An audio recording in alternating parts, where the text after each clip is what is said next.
All right. One, two, three, infinity. Facts and speculations of science.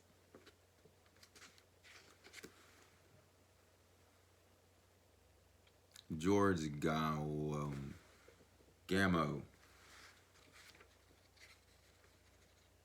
All right, Mr. George Gamo.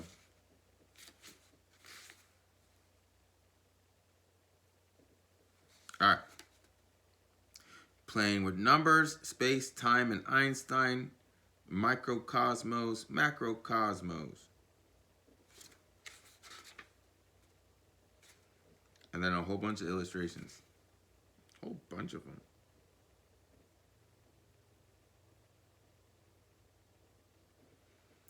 Big numbers. No, well, look at,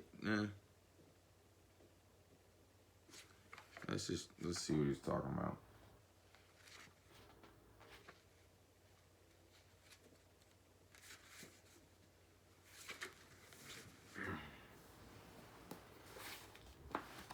Eyes are kind of funny. How high can you count? A gazillion. Boom. Just did it. Count as high as possible. Infinity. Alright, there's a story about two Hungarian aristocrats who decided to play a game in which one who calls the largest number wins. Well, said one of them, you name your number first. After a few minutes of hard mental work, the second aristocrat finally named the largest number he could think of. 3, he said. Now it was the turn of the first one to do the thinking. But after a quarter of an hour, he finally gave up. You've won, he agreed. Of course, these two Hungarian aristocrats did not represent a very high degree of intelligence, and this story is probably not a malicious slander. Is probably just a malicious slander. But such a conversation might actually have taken place if the two men had been not Hungarians, not Hottentots. We have, indeed, on the authority of African explorers, that many Hottentot tribes did not have in their vocabulary the names for numbers larger than 3. Ask a native down there how many sons he has or how many enemies he has slain, and if the number is more than 3, he will answer many. Thus, in the Hottentot country, in the art of counting, fierce warriors would have been beaten by an American child of kindergarten age who could boast the ability to count up to 10. Nowadays, we are quite accustomed to the idea that we can write as big a number as we please, whether it is to represent war expenditures in cents or stellar distances in inches, by simply setting down a significant number of zeros on the right side of some figure. You can put in zeros until your hand gets tired, and before you know it, you will have a number larger than the following number of atoms in the universe, which identically is a lot.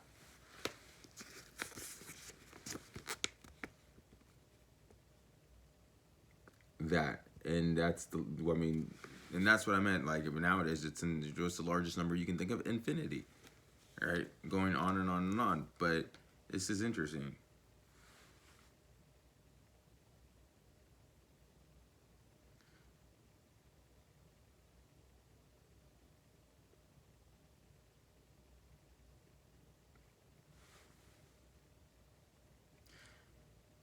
This arithmetic wasn't known in ancient times. In fact, it was invented less than 2,000 years ago by some unknown Indian mathematicians before his great discovery, and it was a great discovery. And this was a great discovery. Although we usually do not realize it, numbers were written by usually a specific symbol for each of what we now call decimal units, and repeating this symbol as many times as there were units. For example, the number 8073 was written in ancient Japanese.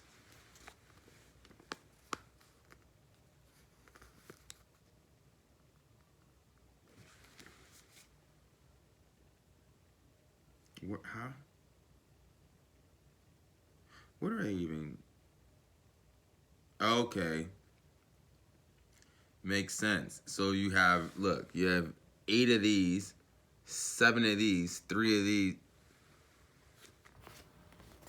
You have 8 of these, 7 of these, 3 of these, 2 of these. Whereas a clerk in Caesar's office would have represented it in this form. So remember, this is what, Egyptians, and this is the Romans.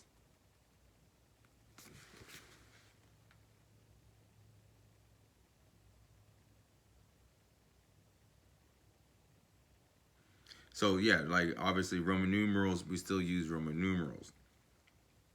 Like think of the Super Bowl. Uh,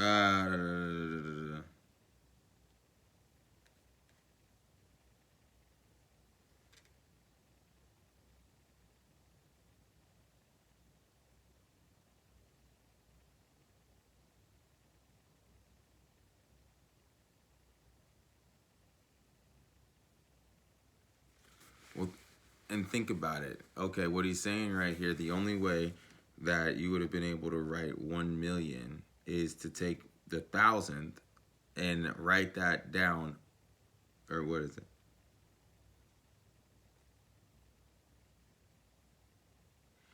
1,000 M's in succession, and then that would have been 1 million because 1,000 times 1,000 is 1 million, right? Pasamites or sand reckoner Archimedes says there are some who think that the number of sand grains is infinite in multitude. And I mean by sand, not only that which exists about Syracuse and the rest of Sicily, but all the grains of sand which may be found in all the regions of the earth, whether inhabited or uninhabited. Again, there are some who, without regarding the number as infinite, yet think that no number can be named which is great enough to exceed that which would designate the number of the earth's grains of sand.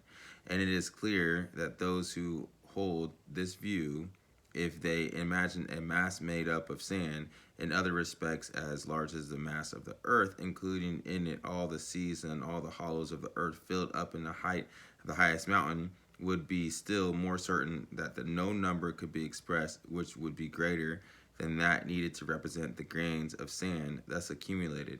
But I will try to show that of the numbers named by me, some exceed not only the numbers of grains of sand, which would make a mass equal in size of the earth filled in a way described, but even equal to the mass of the universe.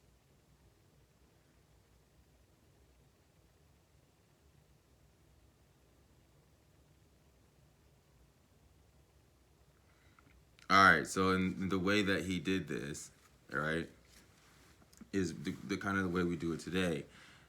He begins with the largest number that existed in ancient Greek arithmetic, a myriad, or a 10,000. Then he introduced a new number, a myriad, 100 million, which he called an octade, or a unit of the second class. Octates, or 10 to the 16th is called a unit of the third class. Octate, a unit of the fourth class. The writing of large numbers may seem too trivial a matter to which to devote several pages of a book, but in the time of Archimedes, the finding of a way to write big numbers was a great discovery, an important step in the forward of science and mathematics. I'm very interested. I'm interested. I am very interested in that. That is super interesting, and it keeps going on and on and on. Right, playing with the big numbers. I'm glad I found this. This is I never would have thought about that. But if you think about where we came from, that's true. Like we talked about writing in a different book this morning. We're talking about numbers now. Like man, back in the just think 1,000 years from now, all the things that they're doing, they're gonna look back at us and be like, man, those were ancient people. You know what I'm saying? Like they only use 10% of their brain, right? Because back here it seems like they're only using like maybe 5%, maybe 1%, right? They didn't know how to write. They didn't know how to read. They didn't know how to create. They didn't know how to do large numbers. So let's say 3% of their brain. So we're studying off of people like 3% of their brain. Imagine, like some of the top smartest people nowadays use like 15, maybe 10%, right? So in 2,000 years, hopefully it doesn't take that long, and people are using like 80% of their brain, they're going to look back at us and just think of us as the Neanderthals. Does that make sense?